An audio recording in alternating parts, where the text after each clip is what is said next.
Welcome to Sanjana's future academy.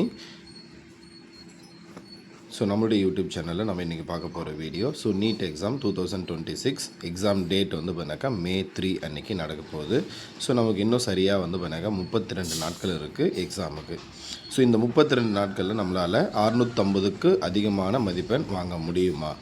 இதை பற்றின ஒரு வீடியோ தான் பார்க்க போகிறோம். இந்த வீடியோ யாருக்கு ரொம்ப ஹெல்ப்ஃபுல்லாக இருக்கும் அப்படின்னா, இப்போ தான் பண்ணாக்கா +2 எக்ஸாம் முடிச்சுட்டு வந்தவங்களுக்கு இது ரொம்ப ஹெல்ப்ஃபுல்லாக இருக்கும். இதில் பண்ணாக்கா நான் சொல்கிறது பண்ணாக்கா ட்ரிக்ஸு. இந்த ட்ரிக்ஸ் பண்ணாக்கா நீங்கள் கரெக்டாக பண்ணாக்கா பண்ணிங்க அப்படின்னா கண்டிப்பாக உங்களால் பண்ணாக்கா அதிகமான மதிப்பெண், அதாவது பண்ணாக்கா 650 ஆர் 600 அபோவ் மார்க் பண்ணாக்கா உங்களால் ஈஸியாக ஸ்கோர் பண்ண முடியும். அப்போ பண்ணாக்கா நீங்கள் ஃபஸ்ட்டு பண்ணணும் என்ன பண்ணணும் அப்படின்னா, இருக்கக்கூடிய இந்த 30 டேஸில் பண்ணாக்கா லாஸ்ட்டாக நடந்து முடிஞ்ச கொஷின் பேப்பர், ஃபார் எக்ஸாம்பிள் பண்ணாக்கா லாஸ்ட்டு 3 இயர்ஸுக்கான கொஷின் பேப்பரை எடுத்து அதை பண்ணாக்கா டீட்டெயில்டாக அனலைஸ் பண்ணுங்கள். ஃபார் எக்ஸாம்பிள் பண்ணாக்கா நான் லாஸ்ட் இயர் கொஷின் பேப்பரை வச்சு சொல்கிறேன். லாஸ்ட் இயர் எக்ஸாமில் நடந்த கொஷின் பேப்பரில் மொத்தம் நமக்கு டயக்ராம் பேஸ்டு கொஷின். பயாலஜியில் பண்ணாக்கா மொத்தம் பண்ணாக்கா நமக்கு 90 கொஷின்ஸ் வரும் இல்லையா? அதில் டயக்ராம் பேஸ்டு கொஷின்ஸ் மட்டும் எத்தனை இருந்தது அப்படின்னு பார்த்தீங்கன்னாக்கா 6 கொஷின் இருக்குது. டயக்ராம் பேஸ்டு கொஷின் எத்தனை இருக்குது? 6 கொஷின் இருக்குது. அப்போது நீங்கள் டயக்ராம் இப்போ 11th 12th புக்கில் எவ்வளோ டயக்ராம்ஸ் இருக்கோ எல்லா டயக்ராம்ஸையும் நீங்கள் உட்காந்து அதில் எப்படி கொஷின் கேட்டிருக்காங்க, அந்த ஃபார்மேட்டில் டயக்ராமை வச்சு பண்ணாக்கா தரோவாக முடிச்சிட்டிங்க அப்படின்னாக்கா இந்த டயக்ராம் மொத்தம் பார்க்கறதுக்கு உங்களுக்கு அதிகபட்சம் ஒரு ½ டே ஆகும்னு வச்சுங்களேன். ஃபார் எக்ஸாம்பிள் இந்த ½ டேக்குள்ளே நீங்கள் என்ன பண்ணலாம் அப்படின்னா 6 × 4 24 மார்க் வாங்கிட முடியும். சரிங்களா? இது பண்ணாக்கா நான் சொல்கிறது ஒரே ஒரு ட்ரிக். இப்போ அடுத்தது பண்ணாக்கா இன்னொரு ஐடியா. இப்போ அந்த மாதிரி பண்ணாக்கா நீங்கள் ஸ்மார்ட் ஒர்க் பண்ணுறது. இப்போ இன்னொரு ஒர்க் பண்ணால் என்ன அப்படின்னாக்கா, ஃபார் எக்ஸாம்பிள் அதே கொஷின் பேப்பரை திரும்ப டீட்டெயில்டாக அனலைஸ் பண்ணுங்கள். இப்போ ஃபார் எக்ஸாம்பிள் பண்ணாக்கா இப்போ செல் டிவிஷன் அப்படின்னு ஒரு லெசன் இருக்குது. இந்த செல் டிவிஷன் லெசனில் பார்த்தீங்கன்னாக்கா ஒரு கொஷின் வந்திருக்கா, இல்லை 2 வந்திருக்கா, இல்லை 3 வந்திருக்கான்னு பாருங்கள். இப்போ ஃபார் எக்ஸாம்பிள் பண்ணாக்கா 3 கொஷின் கேட்டிருக்காங்க அப்படின்னா அந்த செல் டிவிஷன் லெசனை உட்காந்து தரவாக படிச்சிருங்க. அப்போ அந்த செல் டிவிஷன் லெசனை படிச்சிட்டிங்க அப்படின்னா அதில் 3 × 4 12 மார்க். இந்த மாதிரி நீங்கள் என்ன பண்ணணும் அப்படின்னாக்கா டீட்டெயில்டாக அந்த கொஷின் பேப்பரை அனலைஸ் பண்ணி அதுக்கேற்ற மாதிரி நீங்கள் பிறகு படிச்சுட்டு வந்தீங்க அப்படின்னா கண்டிப்பாக உங்களால் 650+ மதிப்பெண் வாங்க முடியும் இருக்கிற இந்த 30 டேஸ்லேயே. இதுக்கு இன்னொரு விஷயம் நீங்கள் பண்ணணும். என்ன சார் அப்படின்னு பார்த்தீங்கன்னாக்கா ரிப்பீட் ரிவிஷன் அப்படின்னு பேர். இந்த ரிப்பீட் ரிவிஷன் அப்படின்னா என்ன அப்படின்னா, இப்போது இன்றைக்கி பார்த்தீங்கன்னா நீங்கள் டயக்ராம் பார்க்குறீங்க அப்படின்னா அந்த டயக்ராமை இன்றைக்கி மட்டுமே பார்த்து முடிச்சுட்டு அப்படியே போயிட்டு நம்மளால் எக்ஸாக்ட் ஆன்சர் எழுத முடியுமானா கண்டிப்பாக முடியாது. அப்போ நம்ம என்ன பண்ணணும்னா அந்த டயக்ராம் இன்றைக்கி பார்க்குற டயக்ராம் அட்லீஸ்ட் ஒரு 4 or 5 டைம்ஸ் ஆவது ரிவிஷன் பண்ணணும். சார் ஆனால் இருக்கிறதே நமக்கு 30 டேஸ் தான் இருக்குது, அதில் எப்படி சார் 4-5 டேஸ் ரிவிஷன் பண்ண முடியும், 4-5 டைம்ஸ் எப்படி சார் ரிவைஸ் பண்ண முடியும் அப்படின்னா முடியும்.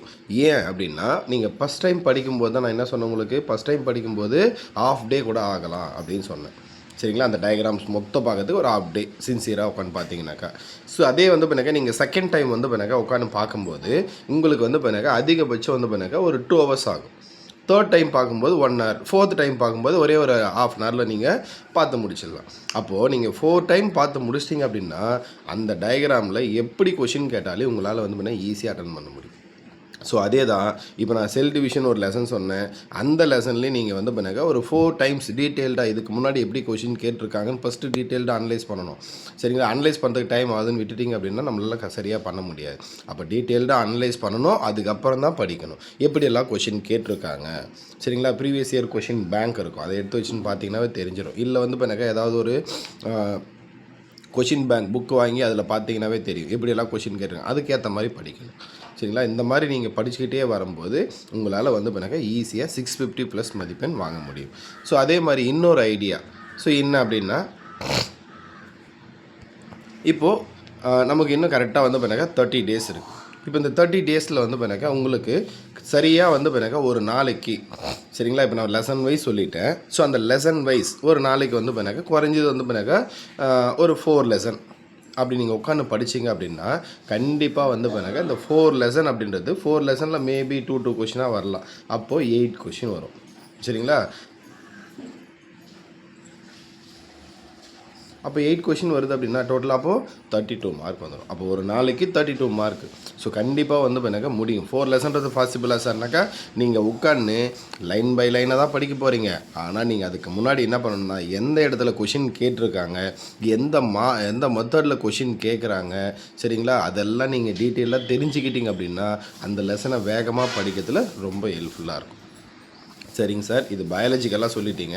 இப்போ ஃபிசிக்ஸ் கெமிஸ்ட்ரிக்கு நாங்கள் என்ன சார் பண்ணுறது அப்படின்னா, இப்போ நீங்கள் ஃபிசிக்ஸ் கெமிஸ்ட்ரி படிக்கும்போது அதில் நீங்கள் மேஜராக கான்சன்ட்ரேட் பண்ண வேண்டிய இடம் வந்து பார்த்தினாக்கா ப்ராப்ளம்ஸ்.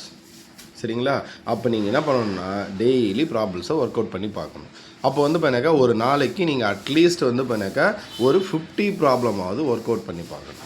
சரிங்களா, ஏன்னா வந்து பார்த்தினாக்கா 50 ப்ராப்ளம்ஸ், ஏன்னா நிறைய ப்ராப்ளம்ஸ் இருக்கும். நீங்கள் ஓப்பன் பண்ணி பார்த்தீங்கன்னா புக்கில் நிறைய ப்ராப்ளம்ஸ் இருக்கும். அப்போ அந்த ப்ராப்ளம்ஸ் அப்படியே கேட்க மாட்டாங்க, அந்த வேல்யூஸை மாற்றி கேட்பாங்க. அப்போ என்ன பண்ணணும், ஃபஸ்ட்டு அந்த ஃபார்முலாஸ் எல்லாம் மெமரி பண்ணி வச்சுக்கணும். அப்போ ஃபார்முலாஸ் எல்லாம் மெமரி பண்ணி வச்சுக்கிட்டு அந்த கான்செப்டை நல்லா புரிஞ்சுக்கிட்டீங்க அப்படின்னா உங்களால் ஒரு நாளைக்கு 50 ப்ராப்ளம்ஸ் நீங்கள் ஈஸியாக சால்வ் பண்ண முடியும். அதே மாதிரி உங்களால் வந்து பண்ணாக்கா எக்ஸாம்லேயும் சிறப்பாக பண்ண முடியும், ஃபுல் மார்க்கும் வாங்க முடியும். ஸோ இருக்கிற இந்த 30 டேஸில் வந்து பண்ணாக்கா இந்த மாதிரி ஸ்மார்ட் ஒர்க் பண்ணுங்கள். ஸோ கண்டிப்பாக வந்து பண்ணாக்கா உங்களால் அதிகமான மதிப்பெண் வாங்க முடியும். ஸோ அடுத்த வீடியோவில் பார்ப்போம். நன்றி, வணக்கம்.